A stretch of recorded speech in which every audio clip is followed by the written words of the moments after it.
چند ساله در جمهوری اسلامی عرض میکنم ইরানের বন্ধু চীন পেল এক চাঞ্চল্যকর সংকেত। মধ্যপ্রাচ্যে যে মার্কিন দূরপাল্লার বোমারু বিমান আসছে তার স্পষ্ট ইঙ্গিত পাওয়া গেল দক্ষিণ চীন সাগরের ওপর।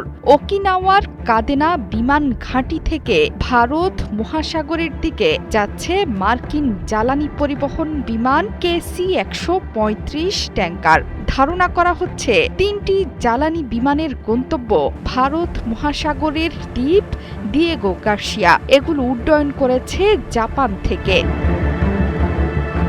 মূলত দিয়েগো গার্সিয়াই ইরানে হামলার জন্য গুরুত্বপূর্ণ হতে যাচ্ছে মার্কিন যুক্তরাষ্ট্রের কাছে। এই ঘাঁটি এখন ব্যস্ত, সেখানে বেড়েছে মার্কিন সামরিক উপস্থিতি। সেখানে আছে KC-135 ট্যাঙ্কার, P-8A পোসেইডন এবং MC-130J কমান্ডোর মতো বিমান। তবে দিয়েগো গার্সিয়ায় সামরিক শক্তি বৃদ্ধির নজির চীনকে প্রকাশ্যে দেখাতে চাইছে না মার্কিন যুক্তরাষ্ট্র, কিন্তু সামান্য নজরদারিতেই ফাঁস হয়ে গেল মার্কিন গোমর। সামরিক নজরদারি দৃশ্যে দেখা গেল জ্বালানি ভরার বিমানগুলো দক্ষিণ চীন সাগরের ওপরে দক্ষিণ পশ্চিম পথ অনুসরণ করেছে। শুধু তাই নয়, ইচ্ছাকৃতভাবেই চীনের আকাশসীমাও এড়িয়ে গিয়েছে ওয়াশিংটন। ওপেন সোর্স গোয়েন্দা ট্র্যাকাররা বলছে ভোর ৩টার মধ্য দিয়ে চীন সাগরের ওপর দিয়ে চলাচল করেছে বিমানগুলো। ট্যাঙ্কারগুলো প্রায় ২৫ থেকে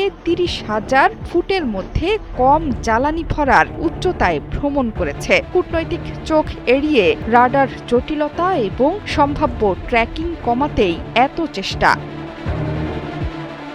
দিয়েগো গার্সিয়া দূরপাল্লার বোমারু অভিযান, সামুদ্রিক নজরদারি প্ল্যাটফর্ম এবং বিমান হামলার জন্য ব্যবহৃত হয়ে থাকে। শুধু তাই নয়, ইচ্ছাকৃতভাবেই ভিয়েতনাম, মালয়েশিয়া এবং ইন্দোনেশিয়ার উপকূল রেখা অতিক্রম করেছে জ্বালানি ট্যাঙ্কারগুলো। ধারণা করা হচ্ছে এবার ইরানে হামলার জন্য B-52 পাঠাতে পারে মার্কিন যুক্তরাষ্ট্র।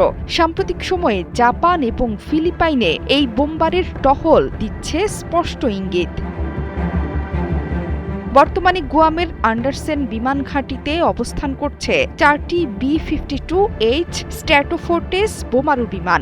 60 বছর ধরে মার্কিন বিমান বাহিনীতে সফলভাবে অভিযান পরিচালনা করে আসছে B-52H। উন্নত রাডার, নেটওয়ার্ক যুক্ত টার্গেটিং সিস্টেম এবং স্ট্যান্ড অফ যুদ্ধাস্ত্রের সাথে সামঞ্জস্য করে নির্ভুল হামলা চালাতে পারে এই কৌশলগত বোমারু বিমান। ইসরায়েলেও সামরিক শক্তি বৃদ্ধি করছে মার্কিন যুক্তরাষ্ট্র। বিশ্বের সবচেয়ে বড় মার্কিন রণতরী জেরাল্ড ফোর্ড মধ্যপ্রাচ্যের মিত্রদেশ ইসরায়েলের হাইফা বন্দরে নোঙ্গর করছে বলে প্রতিবেদন প্রকাশ করেছে ইসরায়েলি দৈনিক জেরুজালেম পোস্ট। সেই সাথে মার্কিন ট্যাঙ্কার, পণ্যবাহী এবং জ্বালানিবাহী বিমানগুলো পৌঁছেছে বিমানবন্দর এবং জাহাজ বন্দরে। জোহরা চৌধুরী সেতু, ৭১।